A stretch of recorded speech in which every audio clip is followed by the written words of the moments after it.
Hello friends, मैं हूं शेखर। मेरे चैनल में आप सभी का एक बार फिर से स्वागत है। दोस्तों, अगर आप एक यूट्यूबर है, वीडियो वगैरह शूट करते हैं, तो वाकई में आज का ये वाला एपिसोड आपके लिए बहुत ज़्यादा इंपॉर्टेंट होने वाला है, क्योंकि मैं आज आपके लिए एक वीडियो शूटिंग लाइट रिव्यू करके बताने वाला हूँ कौन सी चीज़ अच्छी है, बुरी है और कौन कौन से फीचर्स वगैरह है, वो सारी चीज़ें बताने वाला हूँ। और दोस्तों, ये जो लाइट है ये एक्चुअली में इंडोर और आउटडोर दोनों कंडीशंस में आप इस लाइट को इस्तेमाल कर सकते हो। और हाँ, इस लाइट को आप बैटरी में भी इस्तेमाल कर सकते हो और अगर चाहे तो करंट के जरिए भी इस्तेमाल कर सकते हो। दोस्तों, अगर आप इस तरह का कोई एक लाइट ढूंढ रहे थे बहुत दिनों से, तो आपके लिए ये वीडियो बहुत ज्यादा इंपॉर्टेंट होने वाला है। तो वीडियो को स्किप मत कीजिएगा, पूरा देखिएगा। अगर आप पूरा वीडियो देखिएगा, कोई भी पॉइंट्स आपके लिए मिस नहीं होगा। तो दोस्तों, ये है गोडॉक्स ML60 का बॉक्स पैक। बॉक्स के ऊपर में ये जो स्ट्रैप आप देख रहे हैं, ये एक्चुअली में ट्राइपॉड वगैरह को यहाँ पे होल्ड करने के लिए दिया गया है। इसके अलावा बॉक्स के और भी फीचर्स है। बॉक्स के सामने की तरफ में ये ब्रांडिंग के अलावा यहाँ पे एक जिपर आपको यहाँ पे दिख रहा है। ये एक बैटरी कैरिंग सेक्शन है। हालांकि दोस्तों, ये वाला जो मॉडल है, इसमें आपको 2 बैटरी का ही इस्तेमाल करना पड़ेगा। एक बैटरी से ये ऑन नहीं होगा, ये जो ML60 मॉडल है। चलिए दोस्तों, अभी इस बॉक्स को हम ओपन करते हैं। बॉक्स को जो ऊपर का सेक्शन है, मतलब जो ढक्कन आप बोल सकते हैं, उसको होल्ड करने के लिए यहाँ पर एक स्ट्रैप दिया गया है। अगर आप चाहे तो किसी भी साइज में इस स्ट्रैप को कम ज्यादा करके, ये जो ढक्कन है इसको थोड़ा ज्यादा भी एक्सटेंड कर सकते हैं, थोड़ा कम भी एक्सटेंड कर सकते हैं। यहाँ भी चाहे तो इसको इस तरह से आप पूरी तरह से खोल सकते हैं। यहाँ पे क्लिप सिस्टम दिया गया है। इसके अलावा दोस्तों, ये जो पूरा जो पैकेजिंग है, इसको होल्ड करने के लिए होल्डिंग का सेक्शन तो मैंने आपको पहले ही दिखा दिया। इसको छोड़ के अगर आप इसको अपने कंधों पे इसको होल्ड करना चाहते हैं, तो उसके लिए भी यहाँ पर एक लंबा सा स्ट्रैप दिया गया है, जिसको यहाँ पर आपको अटैच करना पड़ेगा और इसके बाद में आप इसको कंधे में स्ट्रैप होल्ड कर सकते हैं। यहाँ पे गोडॉक्स की तरफ से आने वाला एक वारंटी कार्ड मिल जाता है। दोस्तों, गोडॉक्स का ये जो मॉडल है, इस मॉडल का वारंटी आपको 1 साल का मिल जाएगा। वारंटी कार्ड को छोड़ के यहाँ पर एक यूजर मैनुअल देखने को मिल जाता है। उसके बाद दोस्तों, इस लाइट को करंट से डायरेक्टली ऑपरेट करने के लिए हमें यहाँ पर एक एडाप्टर और एडाप्टर के साथ में एक अटैचेबल और डिटैचेबल कॉर्ड भी आपको यहाँ पे मिल जाता है। इसको आपको यहाँ पर अटैच करना पड़ेगा और ये 2 पिन प्लग है। ये इसका बहुत ही पॉजिटिव पॉइंट निकल के आ जाता है। यहाँ पर आपको बैटरी होल्डिंग के लिए भी एक सेक्शन गोडॉक्स का दिया गया है। पीछे की तरफ ये जो क्लिप आपने देखा, इस क्लिप के जरिए अगर आप चाहे तो इस बैटरी होल्डिंग सेक्शन को आप अपने बेल्ट पर भी होल्ड करके ये जो लाइट है इसको इस्तेमाल कर सकते हैं। बैटरी सेक्शन के साथ लाइट को कनेक्ट करने के लिए यहाँ पर एक शॉर्ट कनेक्टिंग पोर्ट दिया गया है। इसको छोड़ के बैटरी सेक्शन के साथ में लाइट को फ्री से कनेक्ट करने के लिए आपको यहाँ पे एक लॉन्ग कनेक्टिंग केबल भी देखने को मिल जाता है। कौन कौन सी चीजें आपको कब कब इस्तेमाल करना है, कैसे करना है, वो सारी चीजें मैं डेमो करके आपको वीडियो के अंदर में दिखा दूंगा। इसको छोड़ के यहाँ पर आपको ये जो लाइट है इसको होल्ड करने का एक बार आपको यहाँ पे देखने को मिल जाता है। ये हैंड होल्डिंग बार भी है और साथ ही साथ में इसको आप किसी भी ट्राइपॉड में अटैच कर सकते हैं। दोस्तों, इस लाइट को करंट के साथ डायरेक्टली चलाने के लिए तो यहाँ पर एक एडाप्टर और कॉर्ड मैंने पहले ही दिखा दिया है। वो जो एडाप्टर है दोस्तों, उस एडाप्टर को होल्ड करने के लिए, अलग से होल्ड करने के लिए यहाँ पर ये जो स्ट्रैप है ये दिया गया है दोस्तों। और ये है मेन लाइट। इसको तो बारीकी से हम देखेंगे ही। और इसके अलावा यहाँ पर एक रिफ्लेक्टर भी देखने को मिल जाता है। ये यहाँ पर देख ही सकते हैं, गोडॉक्स ML60 लिखा हुआ है। ये जो लाइट है ये 60 वॉट का लाइट है और ये जो के वेंट्स आपको यहाँ पे दिख रहा है, ये एक्चुअली में हीट सिंकिंग वेंट्स है। ये ऊपर की तरफ है और ये नीचे की तरफ में। ये नीचे की तरफ में आपको यहाँ पर एक फैन दिख जाएगा। ये जो फैन है, ये जब ऑन होता है, नीचे की तरफ से पूरा जो एयर है उसको सक्शन करता है और जो हॉट एयर है उसको ब्लो करके ऊपर वाले जो वेंट है वहां से निकाल देता है। और नीचे यहाँ पर ये जो आपको होल दिख रहे हैं, ये एक्चुअली में होल्डिंग बार के साथ अटैच करने के लिए होल दिया गया है। ये एक थ्रेड है, तो अभी मैं इसको इसके साथ में अटैच करने वाला हूँ। अटैचिंग प्रोसेस बहुत ही अच्छा है। यहाँ पर बस आपको थोड़ा सा प्रेस करके रखना है और यहाँ पर जो ये आप व्हील देख रहे हैं, इसको क्लॉकवाइज अगर आप घुमाएंगे तो ये अटैच होगा और एंटी क्लॉकवाइज घुमाएंगे तो ये डिटैच हो जाएगा। और दोस्तों, यहाँ पर ये जो क्लिप आप देख रहे हैं, ये एक्चुअली में इसके रिफ्लेक्टर को बिठाने के लिए यहाँ पे दिया गया है और निकालने के लिए दिया गया है। ये जो सेक्शन है, ये एक्चुअली में हीट श्रिंकिंग जो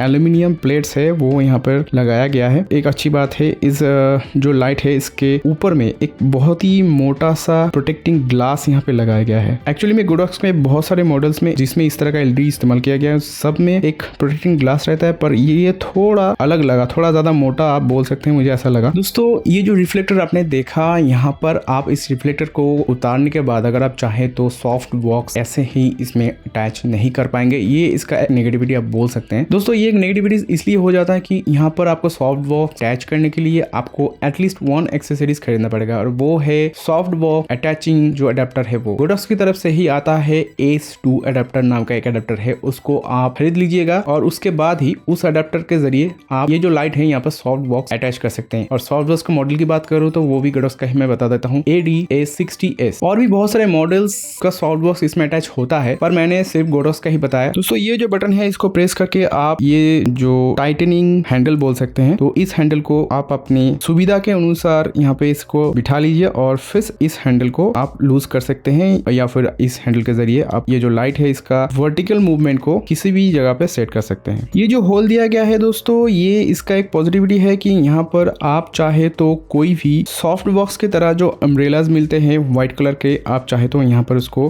होल्ड कर सकते हैं। अम्ब्रेला का जो हैंडल रहता है आप यहाँ पर उसको बहुत ही अच्छा तरह से क्लिपिंग कर सकते हैं। दोस्तों इस मॉडल का जो सबसे ज्यादा स्पेशलिटी है वो है ये दोनों तरह से ऑन होता है, मतलब आप डायरेक्ट करंट से भी इसको ऑन कर सकते हैं या फिर अगर आप चाहे तो इसको आप बैटरी के जरिए भी ऑपरेट कर सकते हैं। तो सबसे पहले बैटरी का वाला जो सेक्शन है मैं उसको ही आपको दिखाने वाला हूँ। बैटरी होल्डिंग जो सेक्शन है दोस्तों, यहाँ पर पीछे की तरफ में आप 3 होल्डिंग होल्स आप यहाँ पे देख सकते हैं। जो ये जो बार दिया गया है इस लाइट को होल्ड करने के लिए, इस बार के यहाँ पर भी 3 पिन टाइप दिखने को मिल जाएगा। यहाँ पर आपको इसको ऐसे अटैच करना है और उसके बाद में अगर आप चाहे तो इसको ऐसे बिठा भी सकते हैं। कभी कभार ऐसा हो जाता है कि सामने की तरफ में थोड़ा सा ज्यादा वजन हो जाने की वजह से ये सामने की तरफ में, क्योंकि सामने की तरफ में ही वजन ज्यादा है, तो इसके लिए यहाँ पर एक सपोर्टर आपको इस बैटरी वाले सेक्शन में दिखने को मिल जाएगा। इसको ऐसे निकाल लीजिएगा और सामने की तरफ में बिल्कुल भी नहीं गिरेगा। बैटरी को अटैच करने का प्रोसेस बहुत ही आसान है। जैसे बहुत सारे वीडियो शूटिंग एलईडीज में बैटरी अटैच किया जाता है, यहाँ पर भी वैसे ही अटैच किया जाता है। दोस्तों यहाँ पे कौन कौन से तरह के बैटरीज आप यहाँ पे अटैच कर पाएंगे। NP-F970 वाला बैटरी का जितने भी मॉडल्स है आप चाहे तो ऑनलाइन में सर्च कर सकते हैं। तो ये जो मॉडल है इस तरह के सारे मॉडल सपोर्ट करते हैं। इसके अलावा भी और भी बहुत सारे मॉडल सपोर्ट करते हैं। कौन कौन से मॉडल सपोर्ट करते हैं उन सबका लिंक या फिर बाइंग लिंक, जितने भी प्रोडक्ट्स मैं अभी बता रहा हूँ वो सारी बाइंग लिंक्स मैं नीचे दे दूंगा। और ये जो सेक्शन है यहाँ पे एक बटन दिया गया है, इस बटन को आप अगर प्रेस कीजिएगा तो बैटरी में कितना पावर बचा है वो आपको यहाँ पे शो करेगा। जब फुल पावर होगा तब सारे के सारे एलईडीज ऑन रहेगा, जितने भी पावर कम होते जाएंगे यहाँ पर जो एलईडीज है धीरे धीरे घटता जाएगा। दोस्तों अब बात आ जाती है ये जो बैटरी वाला सेक्शन है, यहाँ से आप इस लाइट को कैसे कनेक्ट करेंगे। तो छोटा वाला केबल है उसको आपको यहाँ पे इस्तेमाल करना है। आप चाहे तो बड़ा वाला भी इस्तेमाल कर सकते हैं, पर उसके लिए थोड़ा मेस हो जाएगा, थोड़ा उसकी जरूरत यहाँ पे नहीं है। आप छोटा वाला इस्तेमाल कीजिए, नीट एंड क्लीन रहेगा। ध्यान रखिएगा इसको एडजस्ट करने के टाइम में यहाँ पर आप ये जो मुंह है, इस मुंह में आप यहाँ पे दोनों साइड में छोटा सा क्लिप टाइप का दिखने को मिल रहा है, ये मुंह ही आपको बैटरी वाले सेक्शन में अटैच करना है। और दूसरे वाला जो है यहाँ पे कोई भी क्लिप टाइप का आपको नहीं दिख रहा है, ये आपको जो एलईडी है वहां पर क्लिप करना है। वो लॉकिंग और एंटी लॉकिंग का जो प्रोसेस है वो भी यहाँ पे डिनोट किया गया है इमेज के द्वारा। तो आपको इसको इस तरह से बिठाकर सिर्फ राइट साइड में, मतलब क्लॉकवाइज आपको सिर्फ इसको घुमा देना है और ये लॉक हो जाएगा। दूसरा वाला मुंह है उसको आपको एलईडी में ऐसे कनेक्ट कर देना है, बस ये बहुत ही आसान है। चलिए ये हो गया कनेक्ट। अब आप इसको सिर्फ ऑन करना है, पावर बटन को ऑन करते ही ये ऑन हो जाएगा।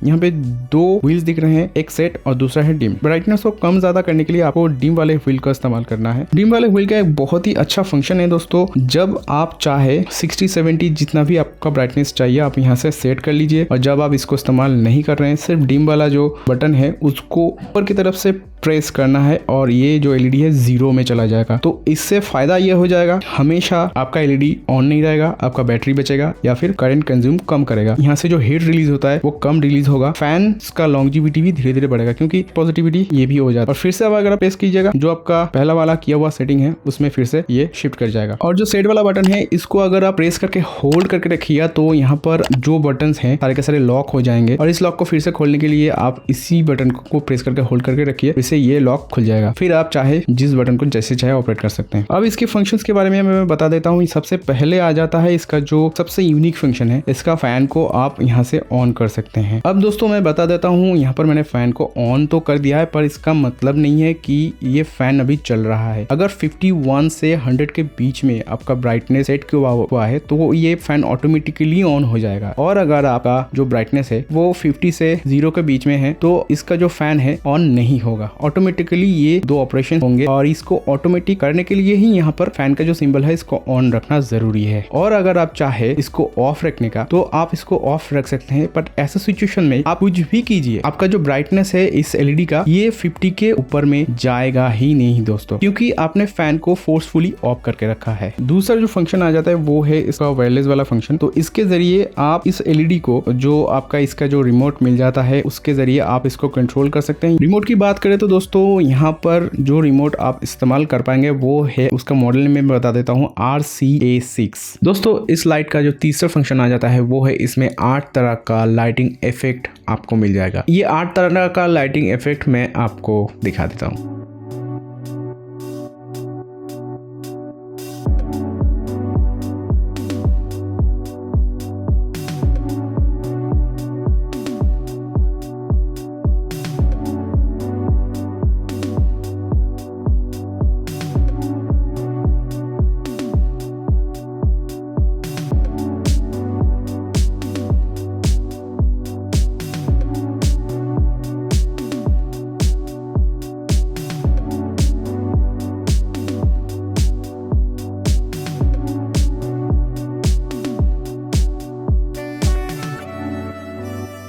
इसको छोड़ के इसका चौथा फंक्शन आपको मिल जाता है इसमें 32 चैनल्स मैक्सिमम। और दोस्तों अगर ग्रुप की बारे में बात करें तो आपको यहाँ पे 2 तरह का मिल जाता है, एक है न्यूमेरिक और दूसरा है अल्फ़ाबेटिक। न्यूमेरिक की बात करें तो आपको यहाँ पे 1 to 9 ग्रुप्स मिल जाते हैं, और अगर अल्फ़ाबेटिकली बात करें तो A to F आपको ग्रुप सेक्शन देखने को मिल जाता है।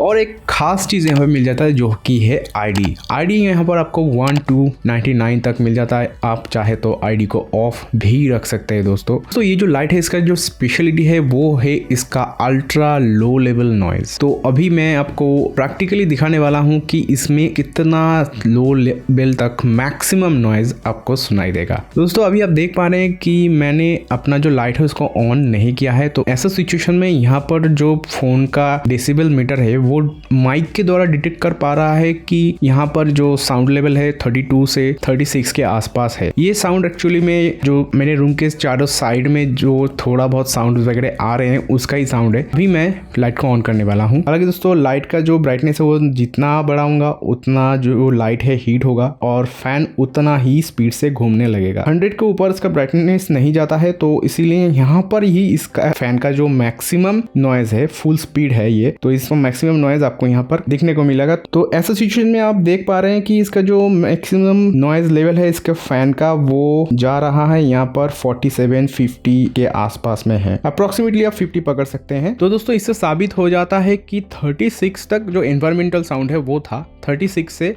जो साउंड का इंक्रीमेंट हुआ है लाइट को ऑन करने के बाद वो है 50। दैट मीन्स 36 to 50 के डिफरेंस आ जाता है 14 डेसिबल। 14 डेसिबल इसका फैन का मैक्सिमम साउंड है दोस्तों। गोडोस के बहुत सारे लाइट्स है जिनमें मिनिमम साउंड ही 14 डेसिबल से शुरू होता है। तो अभी दोस्तों मैं ये जो लाइट है इसको ट्राइपॉड के साथ में अटैच कर रहा हूँ।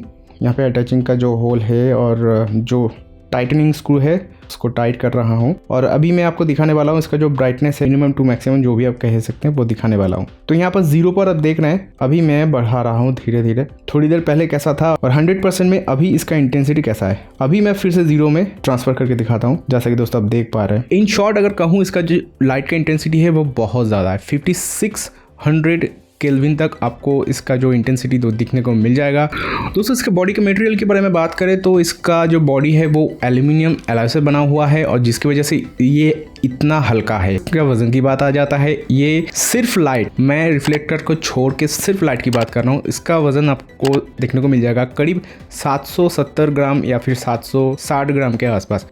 विद रिफ्लेक्टर ये 800 ग्राम के आसपास आपको देखने को मिलेगा। दोस्तों अब बात आ जाती है इस लाइट का प्राइस के बारे में। ये जो लाइट है दोस्तों ये इसमें आप देख ही चुके हैं काफ़ी सारे फंक्शंस है, इसीलिए मैं इसका जो प्राइस है वो पहले आपको नहीं बताया, क्योंकि बहुत सारे फंक्शंस देखने के बाद ही आप डिसाइड अच्छी तरह से कर पाएंगे कि इसका जो प्राइस है वो सही प्राइस है या फिर थोड़ा ज़्यादा है थोड़ा कम है जो भी है। तो प्राइस इसका आपको अप्रोक्सीमेटली 18,000 के आसपास में दिखने को मिल जाएगा। दोस्तों गोडोस का जो बाकी सारे मॉडल्स हैं उन सारे मॉडल्स का भी मैं रिव्यू धीरे धीरे लाने वाला हूँ। मेरे ओपिनियन से मैं अगर बात करूँ कि इसका प्राइस सही है कि नहीं, ऑनेस्टली बताऊँ अगर ये 15-16 हज़ार के अंदर होता, हालांकि 15 में थोड़ा ज़्यादा कम बोल रहा हूँ, 16 हज़ार के आसपास में अगर इसका प्राइस रहता तो थोड़ा अच्छा रहता। हालांकि 18 हज़ार भी ठीक है पर थोड़ा सा हाई प्राइस मुझे लगता है, पर इसका परफॉर्मेंस भी बहुत ही बेहतर है दोस्तों। तो दोस्तों आज के लिए बस इतना ही, मिलते हैं नेक्स्ट एपिसोड में। खुश है दोस्तों।